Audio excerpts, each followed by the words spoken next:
ফুচকার কথা শুনলে কার না জিভে জল চলে আসে, আর সেই ফুচকা যদি হয় একদম চটপটে টক ঝাল দিয়ে মাখানো, তবে তো কোনো কথাই নেই।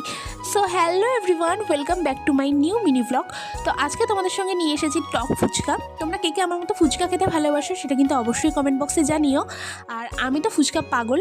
ফুচকার আসল প্রাণী কিন্তু হলো এই তেঁতুলের টক জল। আর সেই টক ঝাল মিষ্টির একটা ব্যালেন্স যদি ঠিক থাকে তাহলে ফুচকার স্বাদ আলাদাই হয়, সেটা মুখে লেগে থাকার মতো। তো দেখতেই পাচ্ছ আমি কিন্তু ফুচকার মধ্যে আলু ভরে সাজিয়ে নিয়েছি, এখানে টক জল রয়েছে। এরপর আমাদের বাড়িতে যে দুটো পুচু থাকে তোমরা জানো, দুটো টুইন্স বেবি থাকে, তোমাদেরকে আগের অনেক ব্লগে বলেছি। তো ওদেরকে ফার্স্টে একটু একটু করে টেস্ট করতে দিলাম। ওরাও আমার মতো ভীষণ ফুচকা খেতে ভালোবাসি, তো ওদেরকে দিয়েছি। ওরা তো খেয়ে ভালোই বললো। তারপর আমিও একটু ফুচকা খেয়ে নিলাম। আমাকে ভাত ডাল মাছ মাংস না দিলেও চলবে, আমাকে যদি সারাদিন ফুচকা খেয়ে থাকতে বলে আমি সেটাও পারবো, এতটাই ফুচকা ভালোবাসি। তোমরা কে আমার মতো ফুচকা ভালোবাসো অবশ্যই কমেন্ট বক্সে জানিও। তো আজকের ভিডিওতে এই অবধি, দেখাবে অন্য একটা ব্লগে। বাই।